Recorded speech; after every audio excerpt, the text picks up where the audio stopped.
మేడ్చల్ నియోజకవర్గంలోని మూడుచింతలపల్లి అలియాబాద్ మున్సిపాలిటీల్లో రాష్ట్ర రోడ్లు భవనాల శాఖ మంత్రి కోమటిరెడ్డి వెంకటరెడ్డి, శాసన మండలి ప్రభుత్వ చీఫ్ విప్ పట్నం మహేందర్ రెడ్డి మున్సిపల్ ఎన్నికల ప్రచారం నిర్వహించారు. ఈ సందర్భంగా ప్రజలను ఉద్దేశించి వారు ప్రసంగించారు. 10 ఏళ్ల పాటు సీఎంగా ఉన్న కేసీఆర్కు మూడుచింతలపల్లి ప్రజల సమస్యలు ఎందుకు పట్టలేదని ప్రశ్నించారు. పేదల కోసం సన్న బియ్యం ఇవ్వాలన్న ఆలోచన దొరగారికి ఎందుకు రాలేదని విమర్శించారు. ఇందిరమ్మ ఇండ్లు, కొత్త రేషన్ కార్డులు ఇవ్వాలన్న తపన కూడా గత ప్రభుత్వానికి లేదన్నారు. ప్రస్తుతం సీఎం రేవంత్ రెడ్డి నాయకత్వంలోని కాంగ్రెస్ ప్రభుత్వం ప్రతి నిరుపేద కుటుంబానికి కొత్త రేషన్ కార్డు, సన్న బియ్యం, ఇందిరమ్మ ఇండ్లు, 200 యూనిట్ల ఉచిత విద్యుత్, ఆర్టీసీ బస్సుల్లో మహిళలకు ఉచిత ప్రయాణం వంటి పథకాలను అమలు చేస్తుందన్నారు. విధ్వంసాన్ని ఇవాళ రేషన్ కార్డు కూడా ఇవ్వలేని పరిస్థితి నుంచి రేషన్ కార్డు, సన్న బియ్యం, ఇందిరమ్మ ఇల్లు, ఈ ఊర్లోనే 100 పైన ఇల్లు కడుతున్నాం. వచ్చే సంవత్సరం 100, 200 ఇస్తాం, ఇంకో సంవత్సరం 200 ఇస్తాం. 5 లక్షల ఇల్లు భారతదేశంలో ఏ ప్రభుత్వం కూడా 5 లక్షలు ఇయ్యదు. ప్రధానమంత్రి యోజన ఇస్తే కూడా 1,70,000. 5 లక్షలతో ఇవాళ పేదవాడు ఇల్లు కట్టుకుంటుందంటే ఇల్లుకు సొంతం ఇల్లు ఉంటే ఆత్మగౌరవానికి ప్రతీక. ఇవాళ కూలీ నాలి చేసుకునే వారిని మహాత్మా గాంధీ ఉపాధి పథకం పెడితే మహాత్మా గాంధీ పేరు తీసి ఆ పథకాన్ని కూడా తీయాలని చూస్తున్నారు. ఆ పథకంతోనే 2 పూటలు అన్నం తింటున్నారు భూమి లేని నిరుపేదలు. అందుకనే ఒకటే మాటిస్తున్నాం, ఈ 3 ఏళ్ళు మా పార్టీ అధికారంలో ఉంటుంది. ఒక్క కౌన్సిలర్ ఓడిపోయిన ఆ వార్డులో ఉన్న 2,000 పేద ప్రజలు ఇబ్బంది పడతారు. డబ్బులకు ఆశపడో మల్లారెడ్డి ఓటుకి 50,000 ఇచ్చినా తీసుకొని అవసరం ఉంటే మీ ఇంట్లో మీ పిల్లల చదువులకు అవసరం ఉంటే బాత్రూమ్లు లేని వాళ్ళు బాత్రూమ్లు కట్టుకోండి, అవన్నీ దోసుకున్న సొమ్మే. కాబట్టి అలాంటి మాటలు నమ్మకుండా 3 ఏళ్ళు మా ప్రభుత్వం ఉంటుంది, మళ్ళీ 5 ఏళ్ళు కూడా మా ప్రభుత్వం ఉంటుంది. తప్పకుండా కాంగ్రెస్ పార్టీ అభ్యర్థిని గెలిపిస్తారని నమ్మకం ఉన్నది. గెలిపియండి, ఆ తర్వాత మేమేందో చేసి చూపిస్తాం. నా నల్గొండ కాన్స్టిట్యూన్సీని ఇవాళ 1000 కోట్లతో ఎట్లా అభివృద్ధి చేస్తున్నాం, ఇవాళ మేడ్చల్ కాన్స్టిట్యూన్సీని ఈ 3 మున్సిపాలిటీని ఒకసారి దత్తత నాకు ఇన్ఛార్జ్ ఇచ్చిన తర్వాత ప్రతి నెల రోజులకు 15. తెలంగాణ సోషల్ జస్టిస్ డే సందర్భంగా రాష్ట్రంలోని అన్ని వర్గాల ప్రజలకు మంత్రి పొన్నం ప్రభాకర్ హృదయపూర్వక శుభాకాంక్షలు తెలిపారు. తెలంగాణ ప్రజాపాలన ప్రభుత్వం అధికారంలోకి వచ్చిన తర్వాత ఫిబ్రవరి 4న ఎస్సీ వర్గీకరణ, బీసీ కులగణనకు సంబంధించిన కీలక నిర్ణయాలను తీసుకుని ఆమోదించామని మంత్రి గుర్తు చేశారు. ఆయా వర్గాలకు న్యాయం జరగాలనే ఉద్దేశంతో తీసుకున్న ఈ చారిత్రాత్మక నిర్ణయాల సంచలనం సందర్భంగా ఫిబ్రవరి 4ను తెలంగాణ సోషల్ జస్టిస్ డేగా నిర్వహిస్తున్నట్లు తెలిపారు. కోర్టుల కారణంగా కొన్ని నిర్ణయాలు అమలు ఆలస్యం అయ్యి ఉండవచ్చని, అయినప్పటికీ సామాజిక న్యాయం దిశగా ప్రభుత్వం కట్టుబడి ముందుకు సాగుతుందని మంత్రి స్పష్టం చేశారు. రాహుల్ గాంధీ నాయకత్వంలో బలహీన వర్గాలకు న్యాయం చేసే దిశగా తెలంగాణ ప్రభుత్వం నిరంతరం పనిచేస్తుందని పేర్కొన్నారు. ఎస్సీ, ఎస్టీ, బీసీ, మైనార్టీల సంక్షేమానికి తెలంగాణ ప్రజాపాలన ప్రభుత్వం పూర్తిగా కట్టుబడి ఉందన్నారు. అన్ని వర్గాలకు న్యాయం చేసే దిశగా తెలంగాణ ప్రభుత్వం తన ప్రయాణాన్ని కొనసాగిస్తుందని తెలిపారు. తెలంగాణ సోషల్ జస్టిస్ డే సందర్భంగా మరోసారి ప్రజలందరికీ హృదయపూర్వక శుభాకాంక్షలు తెలిపారు మంత్రి పొన్నం. తెలంగాణ ప్రజాపాలన ప్రభుత్వం అధికారంలోకి వచ్చిన తర్వాత ఫిబ్రవరి 4 ఎస్సీ వర్గీకరణకు సంబంధించి, అదేవిధంగా బీసీ కుల గణనకు సంబంధించి ఒక కీలక నిర్ణయాలు తీసుకొని ఆయా వర్గాలకు న్యాయం జరగాలని నిర్ణయం తీసుకున్న రోజును తెలంగాణ ప్రభుత్వం సోషల్ జస్టిస్ డేగా నిర్వహిస్తూ ఉంది. కొన్ని కోర్టుల వల్ల కొన్ని నిర్ణయాలు ఆగుండొచ్చు, కానీ రాహుల్ గాంధీ గారి నాయకత్వంలో రాహుల్ గాంధీ గారు చెప్పినట్టుగా ఆ బారికేడ్ ఎత్తేసి తెలంగాణ ఈ దేశంలో మొదటి రాష్ట్రంగా బలహీన వర్గాలకు న్యాయం చేసే దిశలో ముందుకు కొనసాగుతోంది. బీసీ సప్లాన్ కావచ్చు, లేదా ఇతర అంశాలు ఎస్సీ, ఎస్టీ, బీసీ, మైనార్టీలకు సంబంధించిన సంక్షేమం విషయం లోపల తెలంగాణ ప్రజాపాలన ప్రభుత్వం కట్టుబడి ఉంది. తప్పకుండా ఆ వర్గాలకు న్యాయం జరగాలని ఈ సోషల్ జస్టిస్ డే సందర్భంగా అందరికీ నా హృదయపూర్వకంగా శుభాకాంక్షలు. ఆయా వర్గాల హక్కుల కోసం నిరంతరంగా మనం కలిసి. సనత్ నగర్ నియోజకవర్గంలోని దాసారం బస్తీలో గుడిసె వాసులపై జరిగిన దాడిని ఎమ్మెల్యే తలసాని శ్రీనివాస్ యాదవ్ తీవ్రంగా ఖండించారు. దాసారం బస్తీలో పర్యటించిన ఆయన బాధితులను పరామర్శించి వారికి భరోసానిచ్చారు. గత 30 సంవత్సరాలుగా ఇదే ప్రాంతంలో నివసిస్తున్న పేదలను వెళ్లగొట్టి స్థలాన్ని ఆక్రమించేందుకు కొందరు ప్రైవేట్ వ్యక్తులు ప్రయత్నాలు చేస్తున్నారని తలసాని ఆరోపించారు. ఈ వ్యవహారంలో గుడిసెవాసుల జోలికి వెళ్లవద్దంటూ ఇటీవల కోర్టు స్టే కూడా ఇచ్చిందని ఆయన గుర్తు చేశారు. కోర్టు ఆదేశాలను లెక్క చేయకుండా దాడులకు పాల్పడడం అత్యంత దుర్మార్గమని వ్యాఖ్యానించిన తలసాని శ్రీనివాస్ యాదవ్ దాడికి పాల్పడిన వారిపై కఠిన చర్యలు తీసుకోవాలని పోలీసులను ఆదేశించారు. గుడిసె వాసులకు పూర్తి న్యాయం జరిగే వరకు తాను అండగా ఉంటానని ఆయన స్పష్టం చేశారు.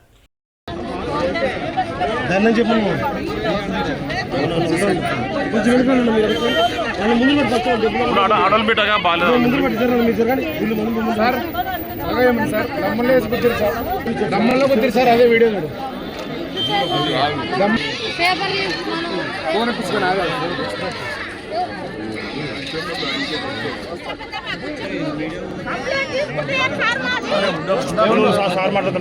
వీడియోస్ అన్ని కూడా ఇవ్వండి, వీడియోస్ ఇవ్వండి. అందరికి ఎమ్మెల్సీ కూడా చేపిస్తారు. చేపించి వాళ్ళ మీద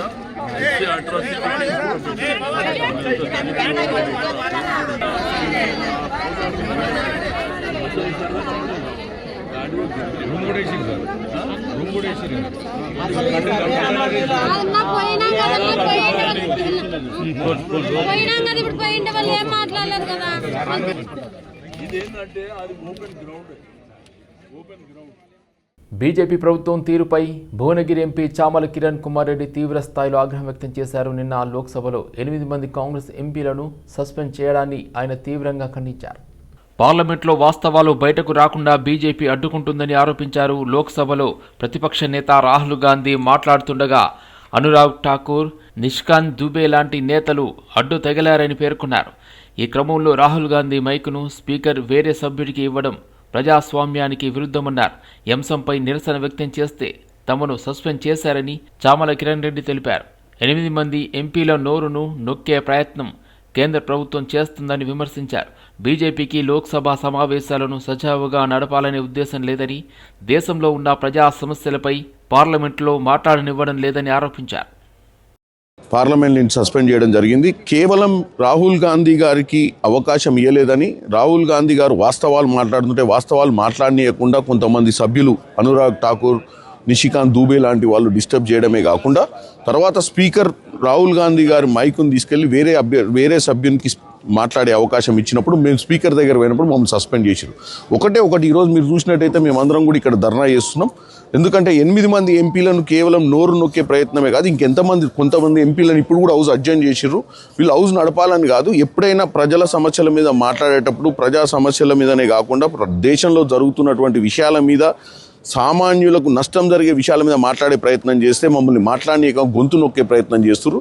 గొంతు నొక్కినంత మాత్రాన ఏం కాదు. ఒకవేళ వాళ్ళు ఇవాళ మమ్మల్ని చట్టసభలకు ప్రజలు పంపించింది ప్రజా సమస్యల మీద మాట్లాడటానికి. ఈ దేశంలో జరుగుతున్నటువంటి ఏ లా మీదనైనా చర్చ జరగకుండా వాళ్ళు ఇష్టానుసారంగా చేస్తున్నటువంటి పద్ధతిని మేము ఎదుర్కొంటున్నామన్న ఉద్దేశంతో మా గొంతులు నొక్కే ప్రయత్నం చేశారు. కానీ ఈరోజు వాళ్ళు గొంతు నొక్కినంత మాత్రాన మేము ఆగే ప్రయత్నం చేయము. మేము డెఫినెట్గా మకర్దార్ దగ్గర మేము 8 మంది ఎంపీలను కూడా ఈరోజు ధర్నా చేస్తున్నాం. నేను ఒకటే చెప్తున్నా, మమ్మల్ని ప్రజలు గెలిపించి చట్టసభలకు పంపించింది ప్రజా సమస్యల మీద మాట్లాడడానికి. ప్రేక్షక పాత్ర వహించి బీజేపీ చేస్తున్నటువంటి పనులను చప్పట్లు కొట్టి వాళ్ళు చేసేదంతా కరెక్ట్ ఉందని చెప్తే తప్ప మైకులు ఇచ్చే పరిస్థితి లేదు. ఎందుకంటే ఈ విధంగా రాజకీయం చేయడం చాలా తప్పని తెలియజేస్తున్నాం. అల్వాల్ సర్కిల్ మచ్చబొల్లారం డివిజన్ ధర్మారెడ్డి కాలనీలో సీసీ రోడ్డు పనులకు స్థానిక కార్పొరేటర్ రాజ్ జితేందర్ నాథ్ శంకుస్థాపన చేశారు. ఈ సందర్భంగా వారు మాట్లాడుతూ ఈరోజు ధర్మారెడ్డి కాలనీలో 14 లక్షల వ్యయంతో సీసీ రోడ్ పనులు ప్రారంభించామని తెలిపారు. ఈ సందర్భంగా కాలనీవాసులు మాట్లాడుతూ మా కాలనీలో అన్ని అభివృద్ధి పనులు పూర్తి చేసిన మైనంపల్లి హనుమంతరావుకు కార్పొరేటర్ రాజ్ జితేందర్ రెడ్డి ధన్యవాదాలు తెలిపారు. ఈ కార్యక్రమంలో ప్రెసిడెంట్ వీరేందర్ రావు, జనరల్ సెక్రటరీ సూర్య, శ్రీధర్, శాస్త్రి, ప్రభాకర్ రెడ్డి, రాజేందర్ యాదవ్, భాస్కర్ లక్ష్మి, రమాదేవి, రాధిక, అంజన, సునీత, శ్యామల, సీతారాం తదితరులు పాల్గొన్నారు. ఇక్కడ ధర్మారెడ్డి కాలనీ, రాయల్ ఎన్క్లేవ్ ఇవన్నీ అటాచ్డ్ కాలనీస్. రాయల్ కాలనీలో ఆల్మోస్ట్ 13-14 రోడ్స్ మొన్న రీసెంట్గా అన్నీ కంప్లీట్ చేసేసాము. ఇంకొక రోడ్ నెంబర్ 8 ఒకటి మిగిలిపోయింది, అది కూడా త్వరలో చేసేస్తాము. ఆల్రెడీ టెండర్ అయిపోయింది అది కూడా. మరి ఇక్కడ మా వీరేందర్ గారు ప్రెసిడెంట్, మా ఎంబడి ఎప్పుడు కూడా మీరు ఏది చెప్పినా కానీ కాదంటూ మరి ఏ ప్రోగ్రామ్ అయినా మా కాలనీకి పిలవడం అవుతుంది. ఇది ఒక్క రోడ్ వాళ్ళది పెండింగ్ అయిపోయింది. ఆల్రెడీ రోడ్ వేసాం కానీ అప్పుడు కొంచెం డ్యామేజ్ అయింది బీటీ రోడ్. ఇది ఒక చిన్న బిట్ ఉంటే ఈ మొత్తం ఒక 14 lakhs తోటి వాళ్ళ ఈ రోడ్ వేయడం జరుగుతుంది. మరి వీళ్ళేదో పార్క్ కూడా డెవలప్మెంట్ అయ్యారు కదా, డెఫినెట్లీ పార్క్ కూడా ఒక 2-3 monthsలో డెఫినెట్గా దానికోసం ప్లాన్ చేద్దాం. The way he carry himself, the work also he does in the same manner. If he promises something, he definitely fulfills it. So I thank you personally from the heart, from the Dharma Reddy colony, from the gents and from the Mahila also, that thank you very much for taking care of the society. Thank you, really, thank you very much, Andy, for the society development, which is very, very important. మా కాలనీలో మొత్తం developments ఇప్పటిదాకా అన్ని roads వేసింది అన్ననే, మన drainage తీసుకొచ్చింది అన్ననే. ఇప్పుడు ఇది ఒక లాస్ట్ రోడ్ ఉంది మాది, ఒక రోడ్ అయిపోతే మాకు చాలా సంతోషము. ఇంకోటి ఏంటంటే చిన్న పార్క్ ఒకటి ఉంది, ఆ పార్క్ అన్న కొంచెం నాలో ఒకటి తీసుకొని అది చేస్తే మాకు పార్క్ మొత్తం మాకు బెనిఫిట్ అవుతుంది, రాయల్ ఎన్ఫీల్డ్ కూడా బెనిఫిట్ అవుతుంది అన్న. ముందుండి ఈ అన్న మైనంపల్లి అన్న అందరూ కలిసి కృషి చేస్తేనే మాకు ఇవన్నీ పనులైనాయి ఇప్పటి వరకు. సంజీవ్ రెడ్డి నగర్ పరిధిలోని దాసారం బస్తీలో 4 ఎకరాల వివాదాస్పద స్థలంలో నిర్మాణానికి ఓ బిల్డర్ ప్రయత్నించడంతో తీవ్ర ఉద్రిక్తత నెలకొంది. బస్తీ వాసులకు వెళ్లేందుకు దారి లేకుండా నిర్మాణం చేస్తున్నారని ఆరోపిస్తూ స్థానికులు తీవ్రంగా తిరగబడ్డారు. ఈ క్రమంలో పాత బస్తీకి చెందిన బౌన్సర్లు బస్తీ వాసులపై రాళ్లతో దాడి చేసినట్టు సమాచారం. దీంతో పరిస్థితి ఉద్రిక్తంగా మారింది. తమకు న్యాయం చేయాలంటూ ఓ వ్యక్తి తన ఒంటిపై పెట్రోల్ పోసుకొని ఆత్మహత్యా యత్నానికి ప్రయత్నించాడు. అయితే అక్కడే ఉన్న స్థానికులు వెంటనే స్పందించి అతనిపై నీళ్లు పోసి ప్రాణాపాయం నుండి కాపాడారు. ఈ ఘటనతో దాసారం బస్తీలో భయాందోళనలు నెలకొన్నాయి. సమాచారం అందుకున్న పోలీసులు ఘటనా స్థలానికి చేరుకుని పరిస్థితిని అదుపులోకి తీసుకొచ్చేందుకు చర్యలు చేపట్టారు.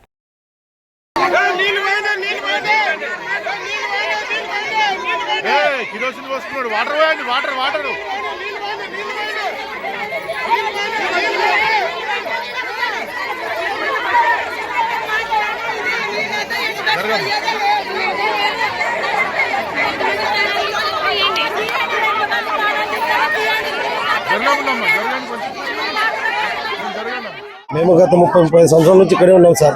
ఇంతవరకు ఎప్పుడు ఏ సంవత్సరం కూడా మాకు ఎప్పుడు జరగలే. ఒక 1 year నుంచి ఇక్కడ మేము ల్యాండ్ మాది ఇది అని చెప్పేసి కొంతమంది బిల్డర్లు కొంతమంది ఇక్కడ వీళ్ళకి వచ్చి రుబాబు జగన్ చేసుకుంటున్నారు. ఇంతకుముందు కూడా రేకులు వేస్తే మేము అప్పుడు కూడా ఫైట్ చేసి మేము ఆపించుకున్నాము. అయితే ఇప్పుడు కూడా మేము స్టే ఆర్డర్ కూడా తెచ్చుకున్నాం కోర్టులో కేసేసుకొని కూడా. అయితే పొద్దున మేము అందరం ఇంటి చెత్త సేకరణ చేసి చెత్త తీసుకొని పోవడానికి చెత్త పోతాము.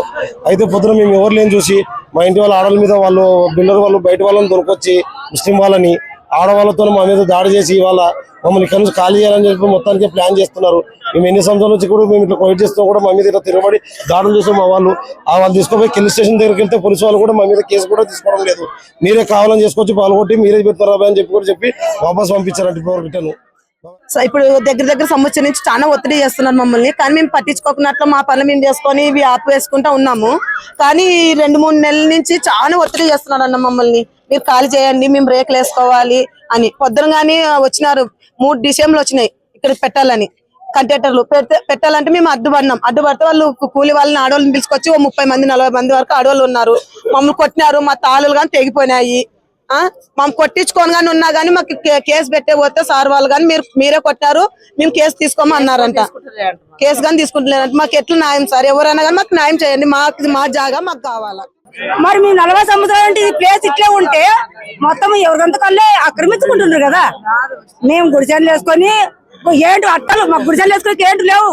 చెత్తబండ్లో వచ్చిన అట్టలు చుట్టుకొని సీమలు పడుతుంటే గోనపట్టు వాకిళ్ళు కట్టుకొని అప్పుడు సంసారం చేసినాం ఇంట్లో.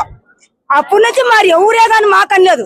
మేము ఉండంగా ఆధార్ కార్డులు దింపేకి వచ్చి ఏడా ఏసన్నారు కమ్యూనిటీ హాల్లో ఆధార్ కార్డు అందరూ పిల్ల తల్లి దగ్గరికి వచ్చినాం. మరి ఇప్పుడు పాన్ కార్డు చేపించుకున్నాం. మున్సిపల్ కార్యాలయంలో పనిచేస్తున్న సూపరింటెండెంట్ ఇంజనీర్ చిన్నారెడ్డిపై ఏసీపీ అధికారులు దాడులు నిర్వహించారు.